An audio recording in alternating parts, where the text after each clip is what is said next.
سلام. موشکاف امشب میخواد بره تا جاهای باریک.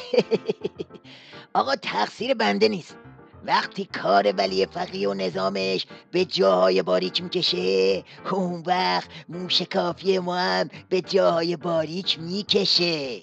اول از دادار و دودور کشتی شیخ فری تو اصفهان شروع میکنیم که سیگنالای زهرخوری همینجوری توش بوغ بوغ میزنه.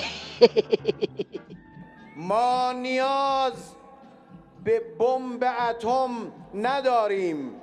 ما ملت بزرگ و فداکار و یک پارچه و متحد داریم و بدانید ملت ما راه پیشرفت و راه توسعه را با وحدت و اتحاد و یک پارچگی ادامه خواهد داد. بله میدانیم. خط تو و اون بابا خونده کوست کاملا واضحه.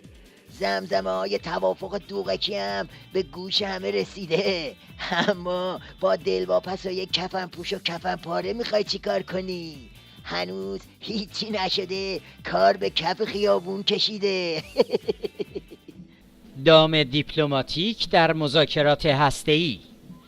ممکن است آمریکایی‌ها برداشتن تحریم‌های کنگره و کاخ سفید را در توافق سیاسی بپذیرند، اما در توافق ثانوی که روی جزئیات بحث می‌شود آن را موکول به 10 تا 15 سال بکنند. مفهوم این توافق این است که کلاه گشادی می‌خواهند سر ما بگذارند. همچنین است در مورد میزان غنیسازی.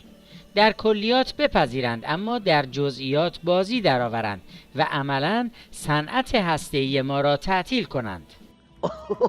از حق که نگذریم، دلواپسان نظام حس بویایی خوبی دارن. یعنی بوی زهر تو دماغشون پیچیده و دست رقیبو خوندن. واسه همینم هست که تو اصفهان کفن پوش رفتن سر وقت شیخ فری و هرچی از دهنشون در اومد بار تیم مذاکره کننده کردن.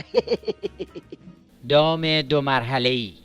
شواهد متعدد نشان دهنده این است که یک جریان خاص در کشور قصد دارد ظرف هفته آینده توافق سیاسی با گروه 5+1 را نهایی و علنی کند.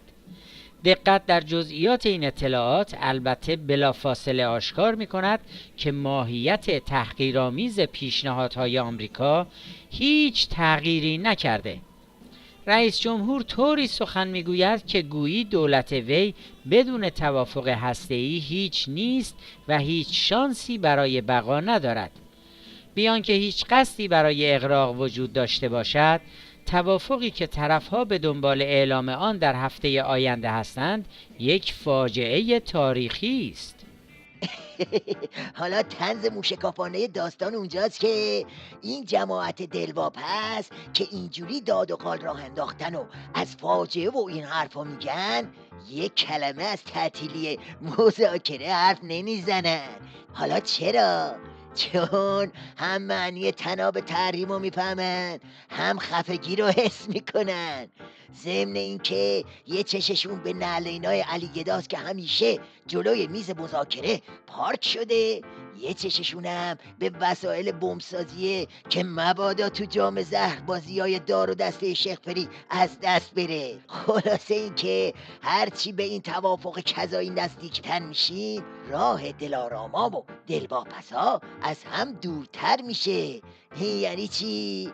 بله، یعنی ولی فقیه باید همین روزا کل نظامشو کفن پیچ کنه.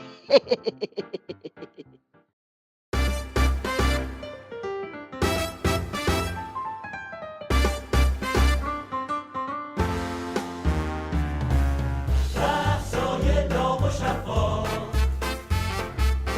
با آقای موشکاف، با آقای موشکاف.